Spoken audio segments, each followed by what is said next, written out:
for another one shot, so I'm going to go over how we spent our time today. This time I will not be wearing a jacket that disappears. I'm wearing the only D&D shirt I own, because I am a rogue name. I also have a little keyless pin, if anyone cares. That's my qualifications as your dungeon master today. The first thing that we did today was talking about getting to the plot. That actually takes up most of the time on this graph. I'm sorry, it's not colored in. I know I suck. Whatever. We didn't really get too much of the plot stuff. I mean, we spent 5 hours today. Usually we get to the plot. Usually it's pretty entertaining. This just didn't happen. I don't know what to tell you. This little itty-bitty sliver right here, yeah, that's plot stuff. That's plot stuff right there. This next part is our artificer taking samples. Now, our artificer is an alchemist and loves taking samples. There's little 2-milliliter vials of basically everything possible. So, right now, vials of lemonade from the carnival that we went to. We went to a haunted carnival. Not really, because we never got to the plot. As well as Triton brain from shooting a Triton in the head. You know, normal stuff for an artificer. It's for science or chaos. I'm not sure.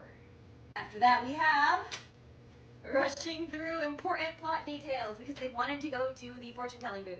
Which, by the way, I made these, like, really pretty tarot cards for today, and we got to use them very briefly, which is unfortunate because I think they're really, really nice.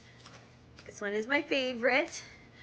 Anyways, we rushed through important plot details and did not uncover the cult that was running the carnival that was disappearing people. Next, cotton candy. You might wonder why this took this much time. It's because the cotton candy had riddles on them, and I forgot to break out my little, like, first grade book of riddles, and it took us a while because they wanted to solve the riddles instead of just rolling a wisdom or intelligence check like I told them they could and move on.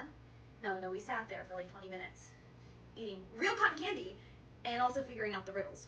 Next we have teaching / demonstrating combat with real weapons. We have new players who are like new to D&D, not just new to our group, new to D&D, and didn't know how combat worked, and so we tried to logic out different possible moves with them. So I've got a bat here.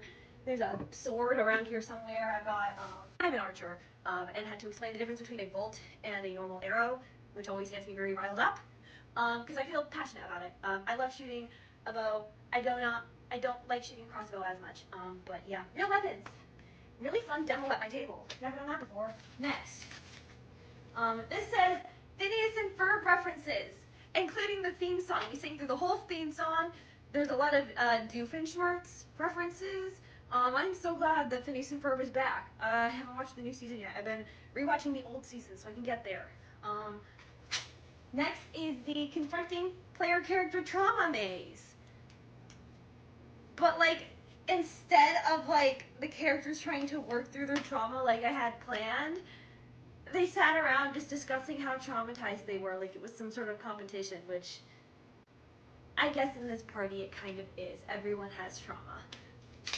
Next is our sorcerer getting roasted by a fortune teller NPC. Yeah, we finally made it to the fortune teller booth, and he goes, I'm gonna ask her about these weird culty tarot cards. And I go, okay, sure. And he goes, hey, and she goes, hi. And he goes, I'd like to join your cult. And she goes, really? And then it went a little bit something like this. You can't fly! You're pale as fuck! Ugly eyes! Raggedy ass clothes! Daddy issues! Mommy issues! ASMR! Alright, next we have I'm fine, which is like one of my player characters' signature catchphrase because they somehow, everything always seems to miss them, so they very rarely take damage. Throughout this entire campaign, or I guess session, they took like maybe 2 points of damage, and the last time they also took no damage. They were fine. Nah, I'm fine. Example. Nah, I'm fine. Thank you, Echo.